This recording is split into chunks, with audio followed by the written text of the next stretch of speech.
Before we dive right into the Word of God, I just want to personally thank you for dropping by on our YouTube channel. This message was recorded during our weekly worship experience. So if you are in the area, visit us. We would love to worship with you in the flesh. I pray in Jesus' name that this message will become a fuel in the fire. So get your hearts ready. Ipinapanalangin ko sa Panginoon that God will divide this message into 1,000 different ways so that it will benefit your soul. Enjoy. So let's open up our Bibles to 2 Peter chapter 1. We are going to read from verses 3 hanggang 8. 2 Peter chapter 1, verses 3 to 8. By the way, my name is Stephen. I get the privilege of leading Jesus is Alive Kamanaba Monumento. Kasama po ni Jenny and the entire leadership. Marami pong salamat sa inyo once again for joining us today. Lahat sila ay ready na. Okay, let's open up our Bibles, 2 Peter chapter 1. Sabi po dito, by His divine power, God has given us everything we need for living a godly life. We have received all of this by coming to know Him. Sino yon?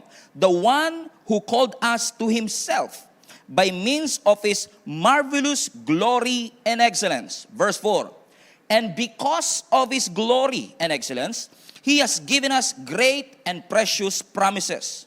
There are promises that enable you to share His divine nature and escape the world's corruption caused by human desires. And in view of all this, make every effort to respond to God's promises, supplement your faith with a generous provision of moral excellence, and moral excellence with knowledge, knowledge with self-control, self-control with patient endurance, and patient endurance with godliness, and godliness with brotherly affection, and brotherly affection with love for everyone. And the more you grow like this, everybody say grow. Okay? The more you grow like this, sabi mo sa katabi mo, grow, grow, grow. The more you grow like this, the more productive and useful you will be in your knowledge of our Lord Jesus Christ. I want to talk to you about on this subject, grow in faith. Okay? Grow in faith. You can put that in the chat. I will grow in faith. Okay naman, tag somebody and say, you will grow in faith. We will grow in faith. Alam niyo mga kapatid, every one of us is called to grow. Lahat tayo ay tinawag ng Panginoon para tayo ay lumago sa ating mga pananampalataya. Huwag ko kayo mapanghihinaan ng loob because all of us has a potential to grow. Lahat po tayo ay may potensyal na lumago sa ating mga pananampalataya. At kaya ko po ito sinasabi because kung hindi po tayo magiging intentional, na i-claim ang lahat ng mga ipinangako at inutos ng Panginoon sa ating buhay, the next half of this year will be the same as the previous half of this year. Kung hindi tayo magiging intentional na palaguin ang ating pananampalataya at i-claim ang lahat ng mga pangako ng Panginoon, kung gaano makasalimuot ang 2023, ay makikarry over natin yan sa taong ito ng 2024. Paano ko po nasabi at bakit ko nasabi? Because si Satan, ayaw po niya na tayo ay maging productive. Gusto ni Satan na wasakin natin ang ating future by wasting our time. Alam kasi ni Satan, mga kapatid, na kapag ikaw ay naging productive at nilakaran mo ang pagtawag ng ating Panginoon, you could be an answer to somebody else's problem. Okay, hindi lang natin ma-realize minsan, but God will use you to help others get through. Ngayon, maaaring hindi mo nakikita ang potensyal na meron ka, sapagkat hindi mo nakikita ang iyong sarili na gagamitin ng Panginoon in a whole new level. Pero naniniwala ako that God is so good that He has a great plan for us na tayo ay gagamitin niya hindi lang sa mga bagay na naiintindihan mo ngayon, kundi maging sa mga bagay na hindi mo nauunawaan na kaya mong gawin in the future. Alam nyo, katulad doon ng butterfly o ng paru-paro. Ang paru-paro po nanggaling yan sa caterpillar. No, wala tayong panahon para mag-science class ngayong araw na ito. But most of us marahil ay narinig na ho na ang mga paru-paro ay galing sa caterpillar. In fact, meron po akong picture ngayon na gusto ko ipakita sa inyo. No? Dito po sa picture ng caterpillar at ng paru-paro, hindi po ako yung paru-paro, ano? Kung makikita nyo sa left side of your screen, yan po yung caterpillar, no? Na nagsimula yung caterpillar na gumagapang, pero nung siya ay nag-transform, nung siya ay nag-evolve, siya ay naging maganda na butterfly. Nung mapapansin nyo, may kayang gawin ang butterfly na hindi kayang gawin ng caterpillar. Kasi ang butterfly nakakalipad, ang caterpillar ay gumagapang. Ibig sabihin, maaaring ngayon palagay mo, hindi mo maabot yung gusto mong abutin, pero kung ikaw ay mag-e-evolve, kasi ang difference lang ng caterpillar at ng butterfly, is yung evolution. Dahil nag-evolve yung caterpillar, ibig sabihin nagkaroon ng metamorphosis, yan ang scientific term natin. Nagkaroon ng transformation, itong caterpillar papunta doon sa butterfly, yung hindi niya kayang gawin before, ay nagagawa niya na rin ngayon. So ibig sabihin, yung caterpillar, after ng evolution, after ng transformation, come on somebody, after ng metamorphosis, yung hindi niya kayang gawin, nagagawa niya na ngayon. So ibig sabihin mga kapatid, may mga kaya kang gawin in the future kung lalakaran mo ang pangako ng Panginoon, yung purpose ng Lord sa iyong buhay, na hindi mo magagawa at malalakaran kung mananatili kang caterpillar. Ang tanong ko sa iyo kapatid, kung nakadesign ka talagang lumipad, bakit ka nagsesettle na gumagapang? Kung talagang inalaw ng Panginoon at dinisign ka ng Panginoon to go to the next season, maybe to preach the gospel to many nations, bakit tayo nagsesettle for less? I always say that. And in fact, let us ask ourselves a question, especially if you've been part of our community for quite some time, if you consider yourself to be part of our global family, hindi po ba kayo nagtatanong sa Panginoon, Lord, bakit mo ko nilagay sa JIA o sa Jesus is Alive? Tingin mo ba kapatid, aksidente talaga na nandito ka sa JIA? Hindi ho. Naniniwala akong may purpose at plano ang Panginoon sa iyong buhay at ang naisin ng Panginoon, ikaw ay mag-evolve, ikaw ay mag-transform into all that God has created you to be. Kasi lagi ko nga pong binabanggit sa inyo, no? Anumang level of spirituality that you are in, there is always another level for your life. There is always another level for Ashley. There's always another level for Obet. There's always another level for Yana. There's always another level for Stephen. Now, being content is good. But being satisfied is dangerous. Now, sinabihan tayo ng Panginoon maging kontento. Pero yung masatisfied tayo, yun yung medyo delikado. Na nagiging complacent tayo, nagsisettle tayo for less. That's why in GIA community, dito po sa atin sa GIA Kamanaba sa may monumento, talagang ako po ay lagi kong pinopromote, mag-grow tayo spiritually. Kailangan talaga nating mag-grow in our spiritual journey. And maybe you haven't accepted Jesus yet as your Lord and Savior, but it doesn't mean na hindi ka po pwedeng lumago sa iyong pananampalataya at sa iyong spiritual journey sa ating Panginoon. Dapat nga po, pinopromote talaga natin sa link up group natin, sa church natin, sa family natin, na talagang, Lord, i-desire ng bawat isa sa amin na kami lumago sa pananampalataya. Especially right now, na ang simbahan po natin ay lumalago numerically. We are literally expanding physically. Nagpapagawa po tayo ng mas malaking space para mas maraming tao ang makakilala sa Panginoon at magkaroon tayo ng lugar. Amen? Para sa gawain ng Diyos. Amen po ba dyan mga kapatid? But, maganda na tayo ay merong growing church. Maganda na meron tayong numerical growth. Pero isa sa pinaka-importanting kailangan nating i-desire, yung spiritual growth. That we are not just growing on the outside, but really growing on the inside. Na walang question, no? Lahat naman siguro po tayo, totoo, authentic, o genuine. Puro synonym yan, ano? Totoo, authentic, genuine. Pare-pareho lang ibig sabihin na lahat po tayo ay may totoong pananampalataya sa Panginoon. Pero ang Diyos po natin, hindi niya lang hinihiling na maging totoo ang pananampalataya mo. Hinihiling din ng Panginoon na lumalago ang iyong pananampalataya. O kailangan totoo, and at the same time, lumalago. Everybody say spiritual growth. Bakit kailangan i-desire spiritual growth? Ano nga po ba ang spiritual growth in the first place? Now, by definition, pag sinabi mong spiritual growth, it is a process of becoming more and more like Jesus Christ. So kapag ikaw ay lumalago sa Panginoon, hindi ka lang lumalago in terms of your habits and your character, pero ang goal nating lahat, maging kawangis tayo ng ating Panginoon. Be like Jesus Christ. To become like Jesus Christ. Bakit po importante ito mga kapatid? Ganito yan, ano? Nung tinanggap mo ang ating Panginoon, the moment that you accepted Jesus Christ as your Lord and Savior, ang sabi ng Scripture, salvation took place. Nangyari po ang salvation nung tinanggap mo si Jesus Christ as your Lord and Savior. So salvation takes place when you accepted Jesus. But when salvation takes place, spiritual growth should begin. So kapag tinanggap mo na si Jesus Christ, doon na po nagsisimula yung desire dapat natin na ang ating pananampalataya ay lumago at maging kawangis tayo ng ating Panginoon. Bakit siya importante, Pastor? Bakit kailangan ko maging kawangis ng Panginoon? Why should I become like Jesus Christ? Napaka-importante po nito because listen to me, in spiritual growth, everything about you changes and improves. Kapag lumalago ka sa pananampalataya, nagbabago ang iyong buhay, nag-i-improve ang iyong buhay.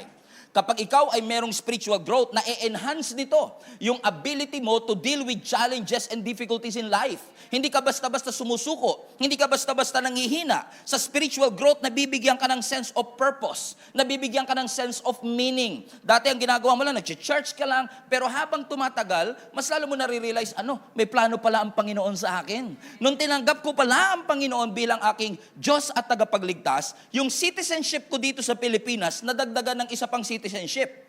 In fact, ni-remind ako sa tunay kong citizenship. Bakit ang tunay nating citizenship is in, everybody put that in the chat, is in heaven. You are a citizen of heaven, not a slave of this world. Kailangan mo ma-realize yan. Hindi ka alipin ng mundo, citizen ka ng langit. Ibig sabihin, kung hindi ka alipin ng mundo at citizen ka ng langit, ang future mo wala dito. Ang future natin kasama ang ating Panginoon. So, hanggat nandito ka pa, ibig sabihin, hindi pa tapos ang Panginoon sa'yo. May purpose pa ang Panginoon sa'yo. So the moment na tinanggap mo si Jesus Christ, the moment na matutunan mong makinig sa Diyos, na nagsalita ang Diyos, madiscern ang kanyang boses, after hearing His command, what's next? Yun ang tanong na marami. Ano na po ang aking susunod na gagawin? Kasi ang tunay na sukatan ng paglago, hindi lang yung makatanggap ka. Ang tunay na sukatan ng paglago, paano kayo tumutugon dun sa bagay na natanggap mo? Hindi mo lang narinig, kundi paano ko i-apply.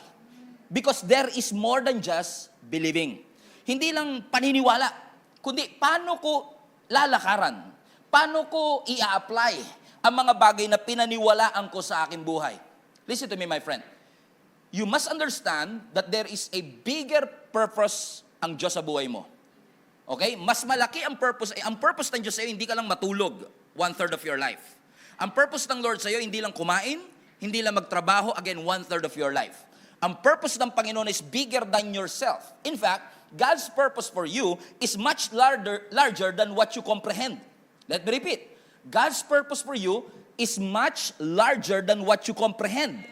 Sometimes, ang purpose ng Lord, maaaring hindi natin maintindihan on the other side of this eternity, pero ang alam lang natin, may purpose ang Panginoon sa ating buhay. At darating ang panahon sa iyong buhay.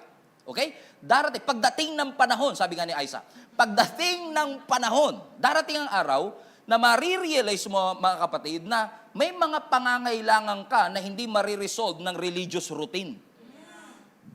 Darating yon. Kasi habang tumatagal ka sa Panginoon, habang lumalalim ka sa Kanya, marirealize mo na hindi na pala sapat yung religious routine lang. Time will come na masasabi mo na lang talaga, enough is enough. This is it. Sawa na ako sa buhay na connected ako sa Diyos pag Sunday, pero disconnected naman ako all my life. Sawa na ako sa buhay na kapag Sunday connected ako sa Panginoon, pero kapag Monday, I look like the world, I talk like the world, I act like the world. Sawa na ako sa Christianity light. Sawa na ako sa mababaw na Christianity, na kapag Monday, iba ang ugali ko, kapag Monday, di ako marunong magpatawad, pero pag Sunday, I claim myself to be connected with Him. I'm tired of serving out of emptiness. I want more of God. Gusto ko maranasan ng Panginoon in a whole new level. I want the presence of God in my life. Everybody say, I want more. I want to serve God more. I want to go deeper in my relationship with Him. Gusto kong maranasan ng ating Panginoon. Is there more? Is there more to this? Amen. Ito na ba talaga yung Christianity that Jesus bled and died for at the cross? Because many of us probably have felt the feeling of, nakati naman ako ng church, lagi naman ako active sa Lingap group, nagbibigay ako, nagsiserve ako, but I was not fulfilled.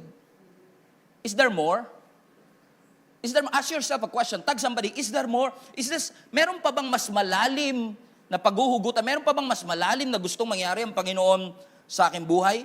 Kasi kung titignan niyo yung verse 3, basahin nun natin, sabi doon, by His divine power, God has given us, watch this, put this in the chat, everything we need for living a godly life.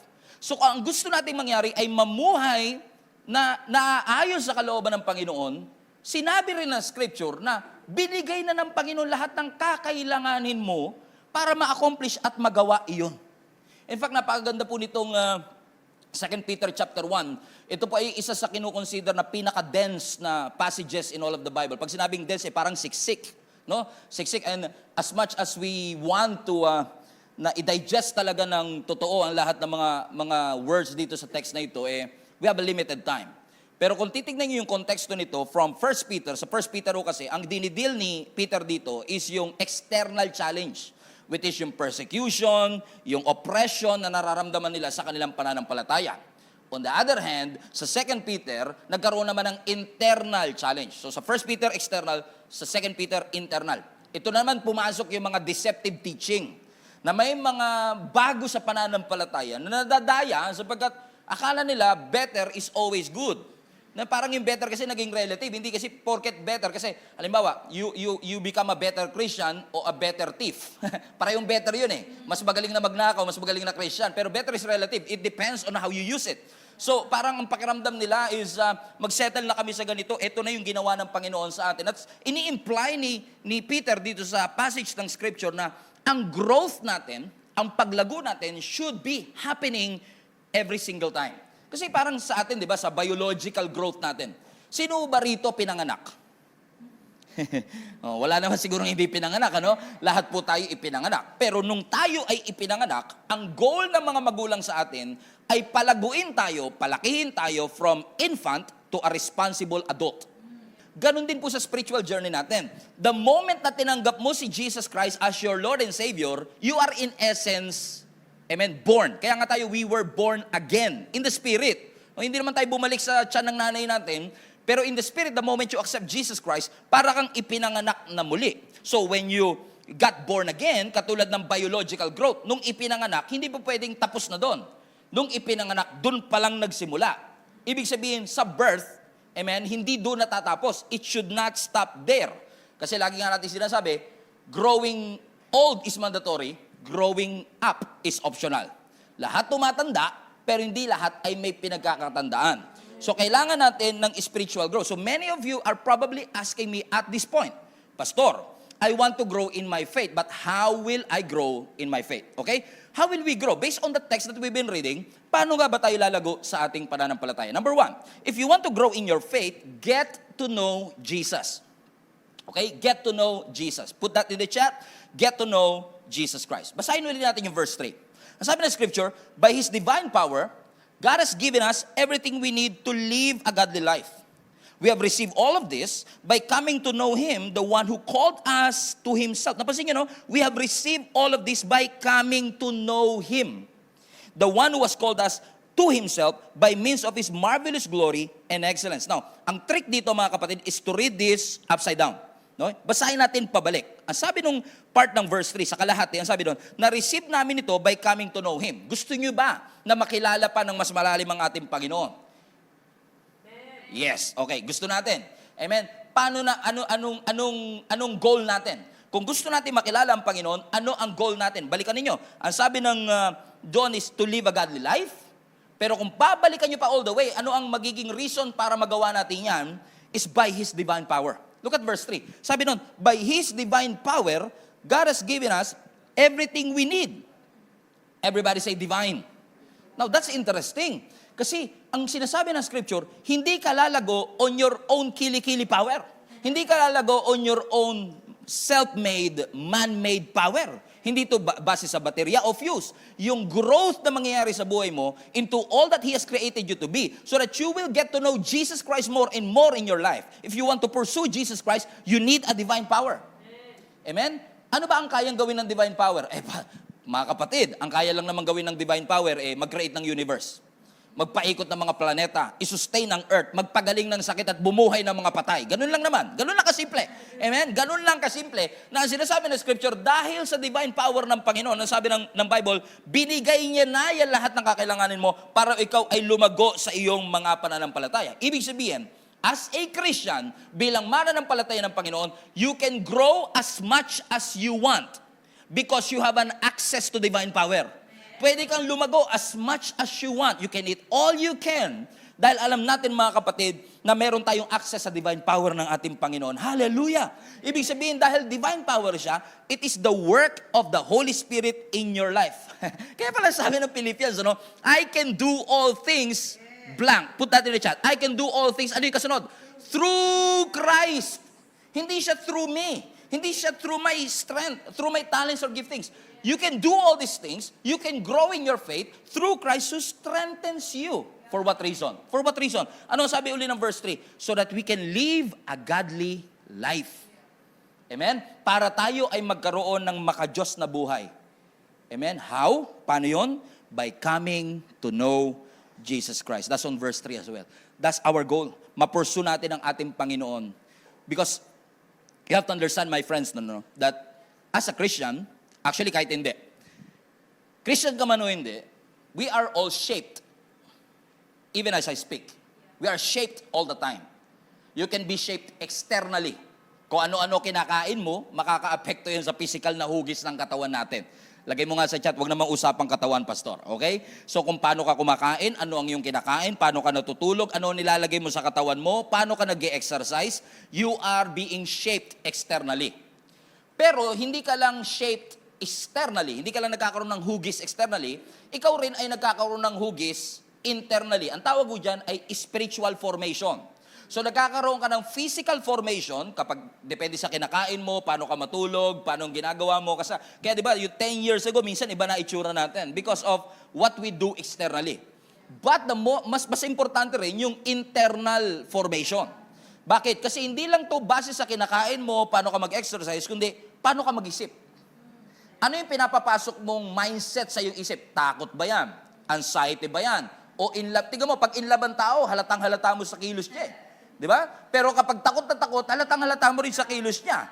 Paano ka magpumili? Ano ang mga desal sa pinipili mo? And some of the people are working hard para magkaroon ng spiritual formation ang kanilang buhay. Some naman are hardly working. Yung iba masipag, yung iba naman tamad pagdating sa bagay na ito. Kaya nga lagi natin sinasabi, ang nangyayari sa buhay natin is either by purpose or by accident. By default or by design. Pwede mong piliin, pero pwede rin namang aksidente lang at hindi talaga nangyari. Katulad ng pagkain. Ano yung pagkain? Everybody say food. Amen? O, wag na muna magtatag kung gutom na kayo, ha? Okay. Tulad ng pagkain. Alam niyo, ang food is very important for our survival. Hindi ka makakasurvive sa buhay kung hindi ka kumakain ng pagkain. At kung tama ang nourishment, pag hindi tama ang nourishment, pag hindi tama ang iyong kinakain, you will be weak. Magkakaroon ka ng tawag nila dyan ay deficiency, kakulangan. Okay? Without proper nourishment, hindi ka makakakain properly. Hindi ka makakapag-function properly. Spiritually speaking, ganun din. If we don't read the scriptures every day, hindi natin makikilala ang Panginoon. Because your choice to read this or not will form your spiritual life. This will help you get to know Jesus Christ. If you want to grow in faith, you must read the Word of God. Kasi kung hindi, you will not get to know Jesus Christ because it is one of the ways that God introduces Himself to us. Ipinakilala ng Panginoon ang ating Panginoong Yesus sa pamamagitan po ng Scripture. Now, put this in the chat. God is enough, but Sunday is not. Amen? Sapat ang Diyos, pero yung Sunday service, hindi sapat. Amen? Sapat ang Panginoon na magbigay. Sapat ang Diyos sa kanyang ginagawa. Pero yung pag-atin natin ng Sunday might not be enough. In-emphasize nga po yan ni Jesus Christ nung siya itinukso. Ano ang sabi ng ating Panginoong Yesus? The man shall not live by bread alone, but by every word that comes and proceeds from the mouth of God. So, what are you feeding yourself? Ano ang ipinapakain mo sa iyong sarili? If you want to get to know Jesus Christ, amen, feed on His Word. Meron ba dito kahit hindi kumain ng 3 linggo, mabubuhay? O yung iba nga po, di ba, talagang 30 minuto lang, di ba? Naghahanap na kagad ng kaldero, di ba? O, wala naman tayo hinuhusgahan dyan. Pero ano sabi ng Psalm? Chapter 1, verse 2. But they delight in the law of the Lord, meditating it day and night. Pansinin niyo yung salitang delight at yung salitang meditating. So it's one thing to meditate the Word of God. Okay? Kasi yan ang utos eh. Hindi mo lang basahin, meditate mo. Pero iba rin yung mineditate mo, pero masaya ka. Yung may delight ka doon, hindi ka napipilitan. Kasi sabi ng verse 3 kapag nangyari yung delight at meditating, you will be like trees planted along the river banks, bearing fruit each season, and their leaves will never wither, and you will prosper in all you do. Gusto niyo po ba maging successful kayo sa lahat ng inyong ginagawa? Amen?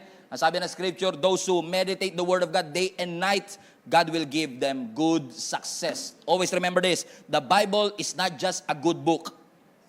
Amen? This is not, when you read the Bible, it's not just informational. The Word of God is always transformational. I still believe that the wisest book in the world is the Scripture. The Bible is not just true, it is the truth. Amen? You have to understand it. It is the truth. Ano sabi rin John 17 verse 3? Now this is eternal life, that they may know you. Amen? Access to the Lord. Makilala natin siya ng mas malalim. Sino daw po? Si Jesus Christ. Ang tunay na successful na buhay, ang tunay na fulfilled life ay resulta ng paghahabol kay Jesus. Yan. Kapag hinahabol mo si Jesus Christ, kapag pinupurso mo si Jesus Christ, doon natin matatagpuan ang satisfied at tunay na maligayang fulfilled na buhay. Pero kapag pinupurso mo yaman, success, kasikatan, you will always end up frustrated. But once you start pursuing Jesus Christ, let me tell you this, kung hindi mo ito ginagawa, do it. Because when you start to pursue Jesus Christ, you will live a fulfilled life. Na hindi ka lang basta tumingin kay Jesus Christ, tinitigan mo ang ating Panginoon. That you don't just read the Bible, you meditate the Word of God. Amen? You don't meditate this, you don't read this for information, not just for inspiration, but more importantly, for revelation. Buti nga po sa teknolohiya natin ngayon, mabait na rin talaga si Lord kasi kaya nating i-access ang Word of God. Binigyan niya tayo ng mga tools katulad ng GSMNB YouTube channel. Binigyan niya tayo ng Jesus is Alive CMNB Spotify account. Binigyan niya tayo ng link-up groups. May mga devotion, may mga palakasan, huddle time. And all of these are tools para lalo mo makilala ang ating Panginoon. Gusto mo bang lumago sa iyong pananampalataya? Abay, i-prioritize mo na habulin at hanapin ang ating Panginoon. Amen? Do not just prioritize your schedule. Schedule your priorities. Ano talaga mga prioridad mo sa buhay? Yun. Kasi tayo talagang pinaprioritize mo naman kung ano na na-schedule mo eh. Pero kung i-schedule mo lahat ng priority mo, non-negotiable si Lord pagdating ng Sunday. Non-negotiable ang pagbabasa ko ng Bible every single day. Amen? Non-negotiable ang mentoring. Non-negotiable ang link-up group. Non-negotiable ang training. Amen? At non-negotiable ang Sunday service kasi alam ko, pag umatin ako ng Sunday service, wala nang bat-bat, wala nang pero-pero, because alam ko na yung Sunday attendance ko will impact my Monday. So non-negotiable sa akin. Amen po ba mga kapatid? Do not make your spiritual growth a secondary. Make spiritual growth a paramount. Number one sa iyong buhay. Priority sa iyong buhay. Make spiritual development a goal so that we can grow in faith. Everybody say grow in faith. Number two, how will we grow in faith? Number two is hold on to His promises. Hold on to His promise. Ang sabi ng verse 4 ng text natin today, and because of His glory and excellence, He has given us great and precious promises. And these are the promises that enable you to share His divine nature. Escape the world's corruption caused by human desires. Everybody say promise. Aba, isa sa paraan para lumago ka sa pananampalataya, panghawakan mo yung mga pinangako ng Diyos. Sino sa inyo, kung magbibigay ako ngayon ng cheque, tatanggapin niyo yung cheque? Amen. Sino sa inyo? Amen. Amen. Bigyan ng jacket yan. bigyan ng premium yan, di ba? Halimbawa, no, meron kang services na ginawa o kaya ay meron kang kliyente, ang pinambayad sa iyo ay cheque. Alam niyo po ba yung cheque, pangako yan eh. Kasi ang cheque, hanggat di nagiging cash, hindi mo mapapakinabangan. Papel lang siya na usual. Di ba? So, ibig sabihin, kapag in-issuean ka ng cheque, para kang in-issuean ng isang pangako. Pero kung yung nag-issue ng cheque, wala siyang power at capacity to back up what he has written, hindi mo matatanggap talaga yung pinangako niya sa iyo. Comprende mga kapatid? O, lagay niyo sa chat, C. Bakit? Halimbawa, nilagay mo sa cheque 1 million, wala ka namang 1 million. So, ibig sabihin, nangako ka lang na wala kang backup na power, wala kang pondo. So, bali wala yung pangako mo. Tama ba mga kapatid? Pero ang Diyos, nung nangako siya, parang check yan eh, nung nag-issue siya sa atin, that I will never leave you and nor forsake you. Amen? That when you go through the fire, you will not be burned. That even when you walk through the valley of the shadow of death, you should not be afraid because you are with me. Pangako yon. Pero ang kaibahan nun, si Lord nung nangako, meron siyang kapangyarihan to back up what He has promised. So dahil meron siyang authority and power to do it, pwede mong panghawakan. Yung ipinangako ng ating Panginoon. Tama ba mga kapatid? Yun nga lang, hindi naman sinabi ng Panginoon na porket nangako siya, instant yun. Kaya nga hold on eh. Pangahawakan mo talaga. Kasi maaaring hindi mo nararanasan, pero hindi ibig sabihin, di bibigay ng Panginoon. Napaprostrate ba? Sino sa inyo ayaw nyo nag-aantay pag mahaba pila? Pero nakakainis minsan yan, no? Pipila ka sa bangko, pipila ka sa, kahit magbabayad ka na lang ng tuition fee, minsan ang haba-haba pa ng pila, para sa ticket ng bini, pila ka ng mahaba, mahaba sa pila sa restaurant, pila sa nag-book ka ng Grab, ang tagal-tagal, bago, ang hirap ng ikaw ay nag-aantay. Pero mas mahirap yung nag-aantay ka sa wala. Tag nyo nga yung iba, tag nyo nga. Sabi, mahirap naman yun. Okay lang sa akin mag-antay, basta may sure. Kesa naman nag-aantay ako sa wala, di ba? Yung walang reply sa'yo, pero may bubble. Ano yung ibig sabihin? Yung hindi nag-reply, pero nagbabubble. Yung nakita niya, nagtatype siya, pero wala namang nangyayari. Amen? Pero bakit? Kasi ang ayaw natin, we hate to wait. And in waiting, our patience is being tested. In fact, kung gusto mo talagang matest ang patience mo, try mo mag-drive dito sa Metro Manila. Talagang matetest ang patient mo. Pero when you hold on to the promises of God in your life, let me tell you this, let me ask you a question. Because in this you will grow. You will grow in waiting. So let me ask you a question. Are you patient enough to wait for the promises of God in your life? Are you patient enough? Pansinin niyo ang sinabi ng scripture, run the race with endurance. Ba't sinasabi ng Lord na endurance? Kasi hindi magiging madali. Mag-aantay ka talaga. Kaya nga ang pagiging Kristiyano, punong-puno ng pananampalataya. Pananampalataya sa pagsisimula. Pananampalataya sa pagpapatuloy. At pananampalataya sa pagtatapos. Mula pagsisimula hanggang pagtatapos, kailangan mo ng pananampalataya sa iyong buhay. Bakit? Hindi naman sinabi ng Panginoon na magiging madali po ang buhay.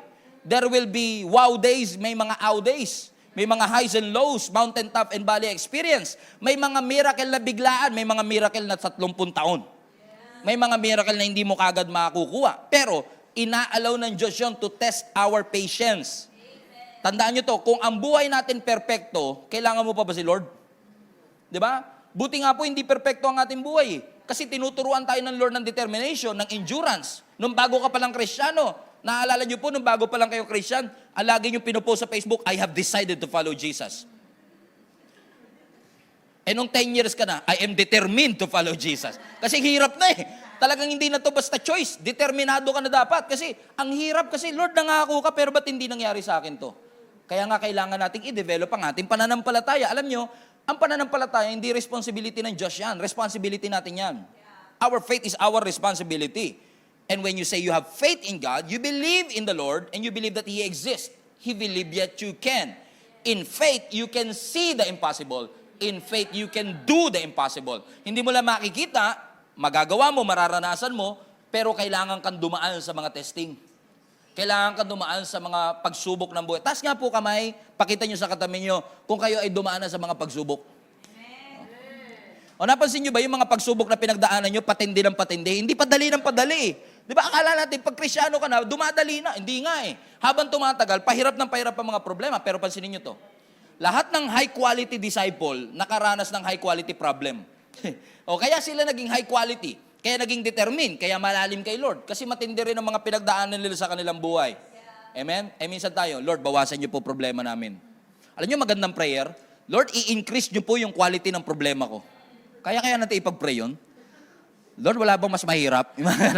Lord, gusto ko mapunta sa next level, baka meron ka naman dyan mas mahirap-hirap.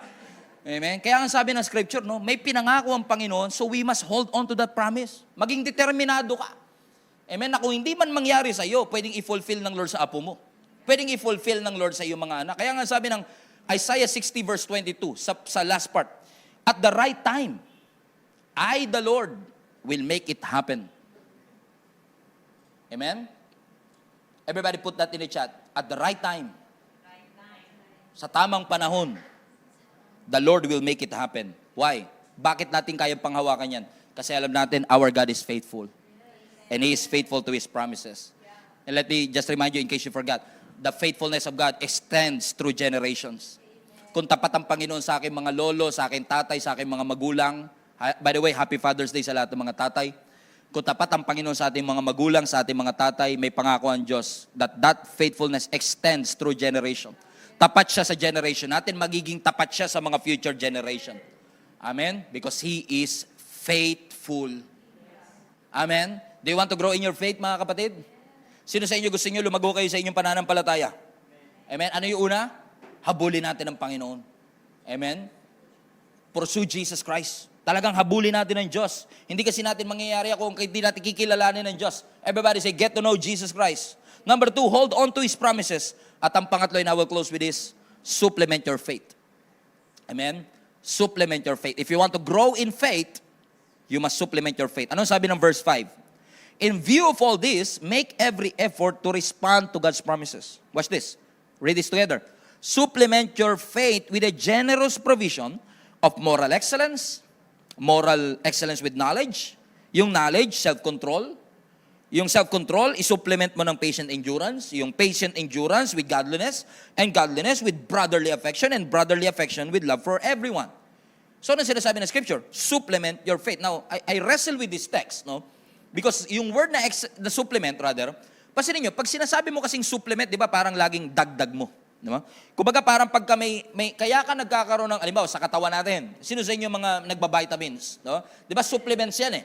Bakit ka nagsusupplements? Kasi usually, kaya ka umiinom ng supplements because, ang sabi ng doktor, meron kang deficiency. Meron ka kakulangan. So, listen to me. So, isusupplement mo ngayon yun. So, kung babasahin nyo yung scripture, ang sabi ng Bible, lalago tayo sa ating pananampalataya, panghawakan natin ang kanyang mga pangako, at isupplement mo yung faith mo. So, ibig mo sabihin nun, Pastor, kailangan ko mag-add, kailangan ko magdagdag. Doon ako nag-wrestle eh. Ang sabi ng mga doktor mismo to ha, hindi ako expert naman. Ang sabi nila, hindi mo kailangan ng supplement kung wala ka naman deficiency.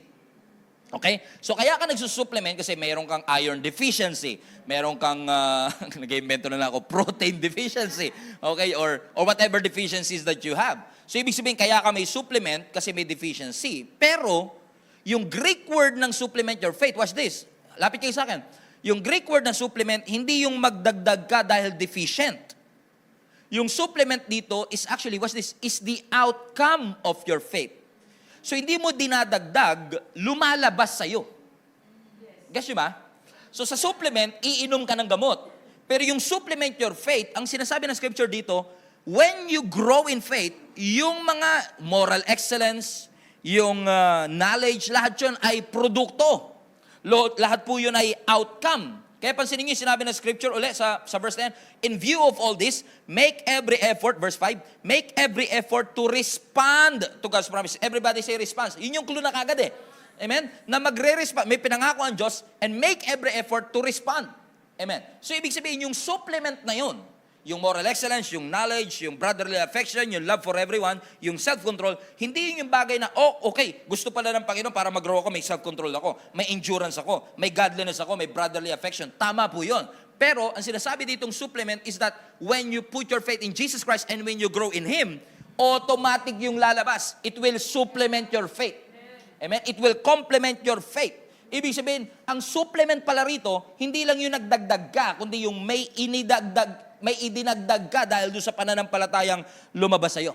Magdidesisyon ka talaga. Make every effort, sabi ng scripture, to respond into God's promises. At kung yung decision mo hindi align sa will ng Panginoon, hindi ka makaka-experience ng transformation. Pero kung aligned ka sa salita ng Panginoon, align ka sa kalooban ng Lord, doon mo lang mararanasan ang tunay na transformation.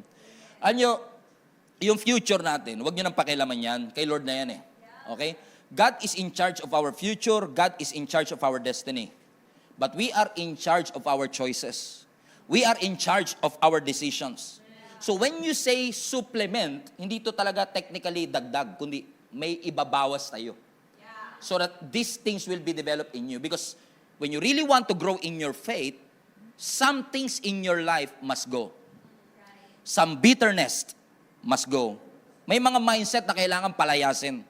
May mga habits na kailangan na talagang palayasin. May mga attitude na kailangan na talagang palayasin. Gusto mo ba? Tingin mo ba, kapatid, gusto ng Diyos na ikaw ay nasa mali at toxic na relationship? Palagay mo ba kalooban ng Panginoon na nasa trabaho ka that is actually sucking out the joy in your heart? Tingin mo ba talaga kalooban ng Panginoon na ikaw ay nagsasayang ng oras? Hindi. Gusto ng Lord na lumabas sa iyo itong 5 ito. Yung mga bagay nito sa verse 5, rather. Yung moral excellence, yung knowledge. Bakit? Ang sinasabi ng Panginoon, yung character mo, yung attitude mo, it must follow your expansion. As you keep on expanding and growing, yung character mo sumusunod dito.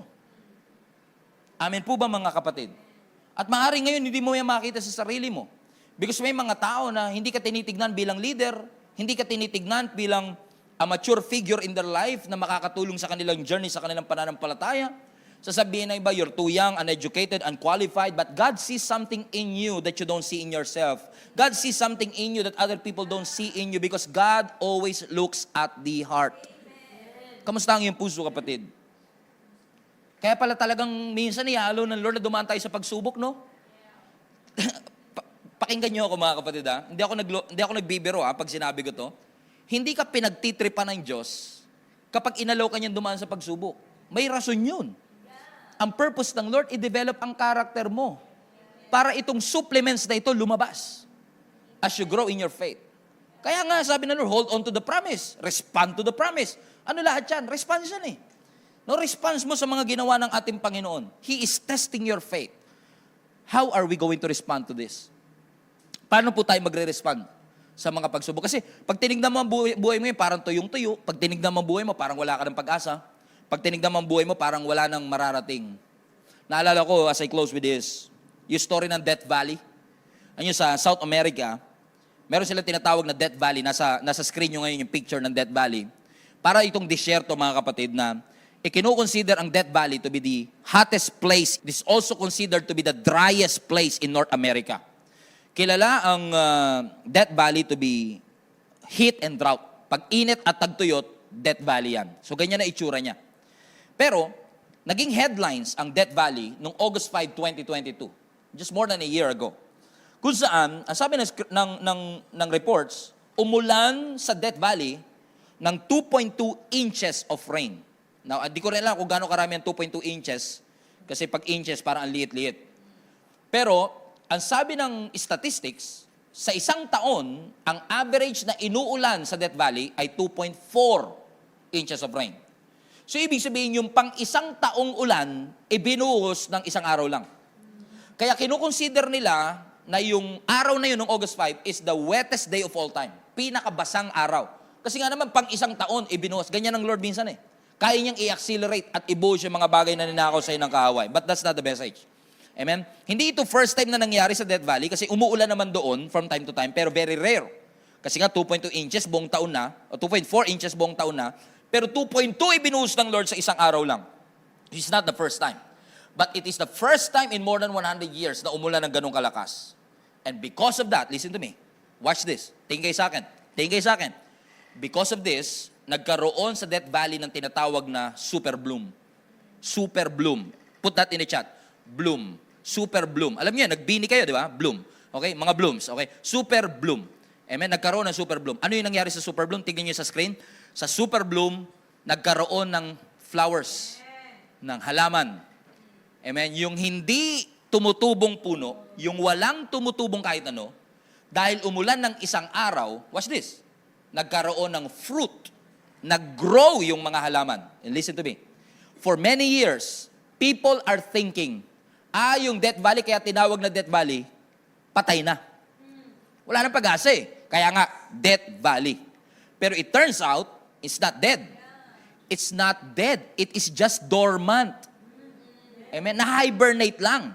Now, with the right environment, yung potential below the surface, yung potential below the soil, inilabas ng ulan at nagkaroon ng super bloom.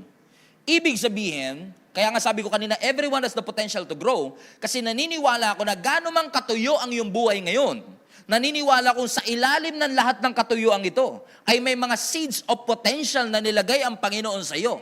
That with the right environment, with the right teaching, with the right atmosphere, with the right link-up group, with the right ministry, with the right church, you have the potential to grow. Lahat tayo ay may potential na magkaroon ng super bloom.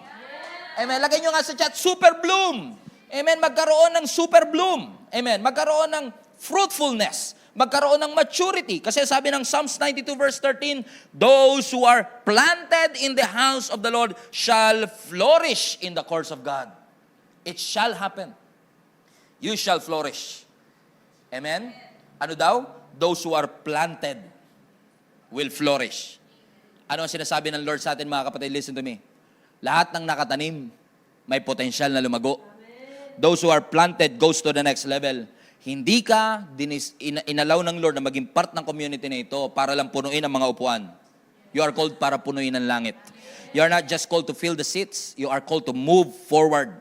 Regardless of the circumstance, ang gustong mangyari sa iyo ng Panginoon ay magkaroon ka hindi lang ng pananampalataya, kundi forever faith. Faith that will stand the test of time. Faith na hindi sumusuko, hindi nagwe-waver, ano man ang mangyari in the future. Kahit ano mangyari, hindi ka susuko. And I want to challenge our entire global family. Mahalaga ba sa iyo ang maturity? Mahalaga ba sa iyo ang victory? Is your spiritual health important to you? Mahalaga ba sa atin na tayo ay magkaroon ng malalim na relationship sa ating Panginoon? Gusto niyo po bang tapusin na ng Lord ang iyong buhay na lagi na lang malungkot at discouraged, lagi na lang defeated? Gusto mo ba na tapusin na ng Lord ang mga vicious and unproductive cycle in your life? I want to challenge you today. Kung gusto mong matapos ang lahat ng yan, make a decision to put your faith to the next level. Grow in faith. Amen? Habulin mo ang Diyos. Panghawakan mo ang kanyang pangako. And supplement your faith. May your life be fruitful. Magkaroon ng super bloom so that all of us can walk into all that God has created us to be. Palapakan natin ang ating Panginoon. Amen? Palapakan natin ang ating Panginoon. Hello Global Family, thank you for watching. If this message have impacted your life, please consider subscribing. Let us know in the comments what God spoke to you today. Where are you streaming from? Or how can we pray for you? We pray in Jesus' name that we will continue to advance God's kingdom through the spreading of His Word through this online platform that we have. If you want to support the ministry of Jesus is Alive community, I want to encourage you to support financially and give. Go to our website, gsmnb.com/give, for you to know all the ways that you can support this ministry. I hope to see you soon. God bless you.